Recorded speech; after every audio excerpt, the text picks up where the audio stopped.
Welcome to Physics Quick Skim, where we skim quickly through the chapter 3. Okay, now, this is form 5 by the way. So chapter 3, form 5, you have the few things you need to remember, which is the right hand grip rule, left hand Fleming rule, left Fleming right hand rule, and the magnitude of the induced current, which is just a quick skim. It's just like a quick revision towards those things that I found to be more like important. Now, right hand grip rule is used for two things only. Well, first one is basically the direction of the magnetic field, where when you point it upward or you point it downward. When you point it upward, just imagine there's an arrow, so it's a dot. When you point it downward, imagine there's an arrow again at the tip here, which at the arrow you can kind of see like a bow, at the bow and arrow, is like you see the feather behind. Yep, that's why it looks like a cross, a little bit kind of thing. That's why pointing downward, we say that it's a cross. Pointing upward, we say that it's a dot. Okay, now, it is basically the direction of the magnetic field. Yeah, that's the first thing you can find. Thumb equals to the current direction. So basically you just point it either upward or downward depending on the X or the dot, and then your magnetic field is going to go like this, which is following this finger turning, and in this case like this. The clockwise here is anti-clockwise, following your finger, how your finger spins. You always spin from the wrist back up, you don't spin the other way around. Your wrist go up. Okay, that is the right hand grip rule. The second thing you can find is about solenoid's current flow. Why solenoid? Solenoid is basically you just use a coil and then you wrap around a no, you don't need to have a conductor, it's just a coil, and then wire, as long as the wire is in the shape of a coil, which is like this, then you pass an electric current through it, it will be a solenoid. It will generate magnetic field, although a conductor, a metal, can actually increase the magnetic conductivity of it. So the solenoid, basically you just need to kind of remember it this way. If you want to find the current, you put your thumb is always to the north pole. Thumb, north pole, T, and thumb, north pole. Okay, I guess it's stuck in your brain now. So let's say this is north and this is south, you just put it this way. But if in your textbook you can't actually have something to hold on, just do something like this. And then if it is the other way around, north is here, you just do something like this. And then the current flows the same way. But you have to remember, all this actually stands for the current at the front. So just put an arrow down, down, down for the current at the front. Here, up, up, up for the current at the front. I mean wire at the front, sorry, pardon. Yeah, that's it. That is for right hand grip rule. Now the function of a solenoid is basically like they act as a circuit breaker, which they can immediately create when there's a short circuit, which means the voltage is very high. They activate the magnet, and then the magnet will pull the metal away from something that complete the circuit, and the circuit is broken. That's why it's like shorts. It helps in circuit breaker, and then relay, which is kind of like the same thing. It's just to activate a larger voltage. Yeah, because yeah. And then you have your electromagnetic bell, which basically makes it oscillate. It is something like the same concept just now. It breaks the circuit, but once it breaks the circuit,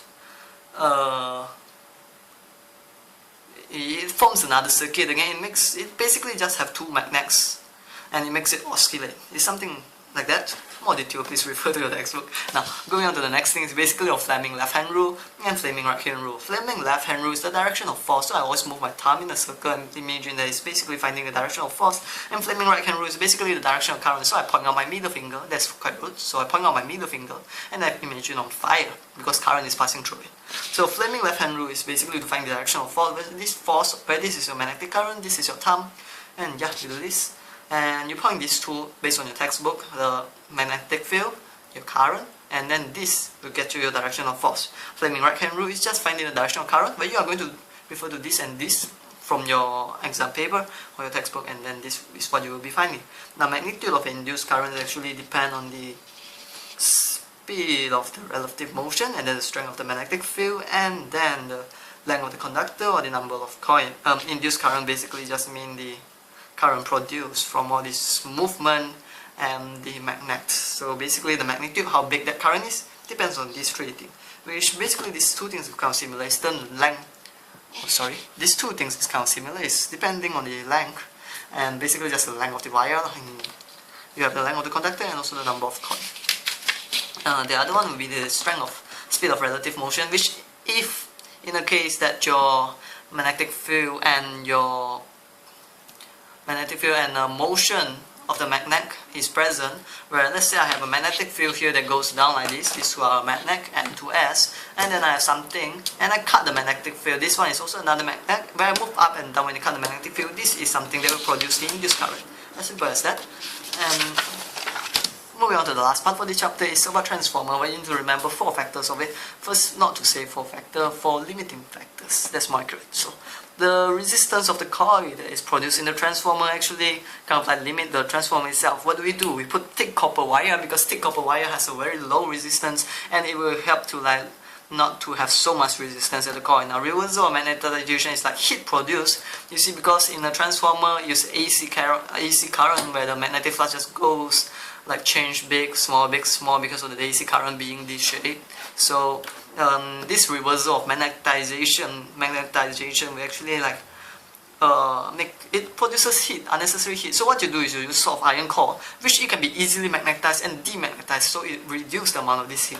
Now the next thing is going to be about the eddy current, where eddy current basically just means like when you are using the iron core, we basically only want the magnet itself to have the magnetic flux to cut through the another magnetic flux, but iron core itself also produces the magnetic flux because they are like directly connected to the wire.